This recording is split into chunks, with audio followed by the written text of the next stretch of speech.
தேர்தலுக்கு முன் அதிமுகவை ஒன்றிணைக்க சசிகலா வலியுறுத்தல், அசைந்து கொடுக்காத இபிஎஸ். அதிமுகவின் முன்னாள் இடைக்கால பொதுச் செயலாளரும் ஜெயலலிதாவின் நம்பிக்கையுரியவருமான வி. சசிகலா திங்கட்கிழமை கட்சியின் பல்வேறு பிரிவுகளையும் இணைப்பதற்காக ஒரு புதிய வேண்டுகோளை விடுத்தார்.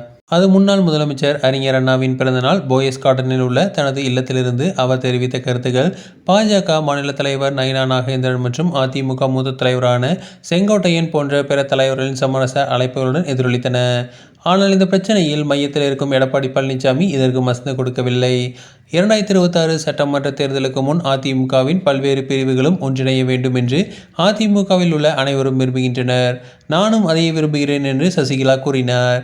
மேலும் தேர்தலுக்கு பின்னெல்லாம் அதற்கு முன்னதாகவே இணைப்பு ஏற்பட வேண்டும் என்று அவர் வலியுறுத்தினார்.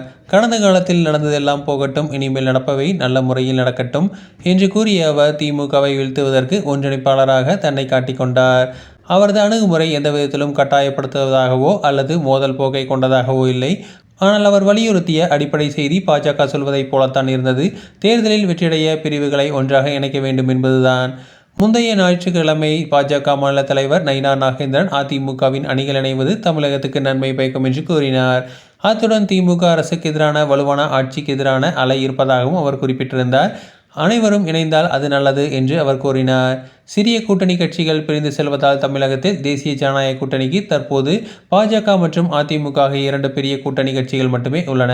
பாமகவில் தந்தைக்கும் மகனுக்கும் இடையே பிளவு நீடிக்கிறது. புதிய தகவல் கட்சியின் தலைவர் கிருஷ்ணசாமி நடிகர் விஜயின் தமிழக வெற்றிக் கழகத்தின் பக்கம் சாய்ந்துள்ளார்.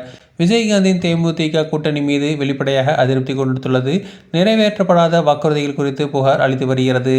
குறைந்தது 3 பெரிய கூட்டணி கட்சிகள் தற்போது தேசிய ஜனநாயக கூட்டணியில் இல்லை என்பதை ஒப்புக்கொள்ளதை விட அதிமுக பிளவுபட்டதை காண்பித்து பாஜகவிற்கு மிகவும் வசதியானது. இதனால் இணைப்புக்கு ஆதரவான ஆனால் பாஜக இணைப்புக்கான அழைப்புடன் முரண்பட்டும் அதிமுகவின் மூத்த தலைவர் ஒருவர் தெரிவித்துள்ளார்.